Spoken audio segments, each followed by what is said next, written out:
وعن عائشة رضي الله عنها قالت صلى رسول الله صلى الله عليه وسلم في بيته وهو شاك فصلى جالسا وصلى وراءه قوم قياما فأشار إليهم أن اجلسوا فلما انصرف قال إنما جعل الإمام ليؤتم به فإذا ركع فاركعوا وإذا رفع فارفعوا وإذا قال سمع الله لمن حمده فقولوا ربنا ولك الحمد وإذا صلى جالسا فصلوا جلوسا أجمعون.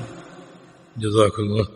جناب عائشہ صدیقہ رضی اللہ عنہ سے مروی ہے، فرماتی ہیں کہ صلی رسول اللہ صلی اللہ علیہ وسلم فی بیتہ وہو شاکن، کہ رسول اللہ صلی اللہ علیہ وسلم نے اپنے گھر میں نماز پڑھی اور آپ بیمار تھے. شاکن یعنی کسی بیماری کا شکوہ آپ کر رہے تھے، آپ کو کوئی تکلیف تھی. شاکن کا معنی آپ کو کوئی تکلیف تھی.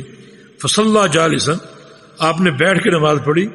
وصلی وراءہ قوم قیاما، آپ کے پیچھے کچھ لوگ کھڑے ہو گئے اور کھڑے ہو کے نماز پڑھنی شروع کر دی. آپ بیٹھے ہوئے اور یہ لوگ کھڑے ہو کے نماز پڑھ رہے ہیں. فاشار الیہم، آپ ان کی طرف اشارہ کیا ہاتھ سے، ان اجلسوا، کہ بیٹھ جاؤ. تو پھر لوگ بیٹھ گئے. فلما انصرف، جب آپ نے سلام پھیری اور پھر کر بیٹھے اور پھر کے لوگوں کی طرف رخ کیا آپ نے، تو آپ نے فرمایا کہ انما جعل الامام لیؤتم به، کہ امام کو مقرر کیا گیا تاکہ اس کی اقتداء کی جائے. فاذا رکع فارکعوا، چنانچہ جب امام رکوع کرے تم رکوع کرو. واذا رفع فارفعوا، جب امام رکوع سے سر اٹھائے تم سر اٹھاؤ.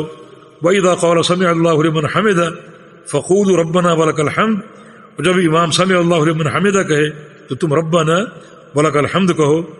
واذا صلى جالسا فصلوا جلوسا اجمعون، اور امام جب بیٹھ کے نماز پڑھے تو تم بھی سب کے سب بیٹھ کے نماز پڑھو. یعنی امام کی اقتداء جو ہے وہ ضروری ہے، اور اس کی حرکات سکنات میں کسی مسئلے میں اس کی مخالفت یا اس سے اختلاف جو ہے وہ جائز نہیں ہے.